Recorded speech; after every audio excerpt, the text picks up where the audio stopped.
What were the actual first steps that you took to start it as a marketplace? And as marketplaces, we have the challenge of kind of balancing supply and demand, or chicken and the egg. So what did you kind of start with? Yeah. So it's a great question. And I think what we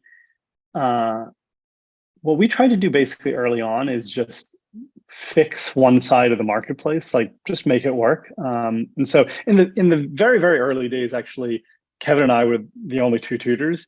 And so the service, I guess I didn't really introduce what we built. What we built is an app where you press a button and within a few seconds you get a friendly native English speaker over video chat. And basically it's a two-sided marketplace. So on one side you've got students who pay a subscription fee to access the service. On the other side you have tutors, and they get paid for minutes they spend, for time they spend talking with students. And so that's kind of the rough setup of the product, the marketplace. So in the early days, Kevin and I were the only two tutors. So we basically spend our days either like writing code and building the product, and then constantly be interrupted. Every time a student called in, we would like run off to the other room and talk to them for a few minutes. And so we were like personally delivering all of the service, all of value on this service.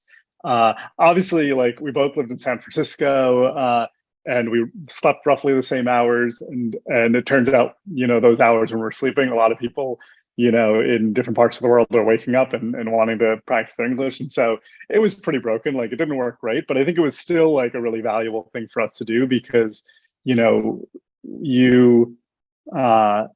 early on, you just like want to talk to your customers so you can like really deeply understand their problem. And it was a way for us to do that. So it was really valuable for us to do. And I think the interesting thing about Cambly is what our customers wanted was to talk to native English speakers, which we happen to be. And so it was actually this sort of symbiotic relationship was really beneficial to both sides. So I think it was a great way to get started. But we always really wanted the service to be on demand, like press a button anytime, day or night, and you instantly get an English speaker. And obviously that wasn't going to work if like Kevin and I were the only two tutors on the platform and we were, asleep roughly the same hours, right? And so we started to build a community of tutors. And what we did was actually pretty simple. We effectively just paid people to sit around and be available on the off chance that a customer would call in. And we structured it in kind of a clever way, so it was pretty cost effective. But effectively, we were like, we want to deliver this service to students, even though we don't have very many students at all. We want to deliver this experience, and let's just pay for it, knowing that as you start to build up the student side, then the economics will start to make sense. And so we just kind of made it. We just literally we were funding the company out of pocket, and so we were really scrappy.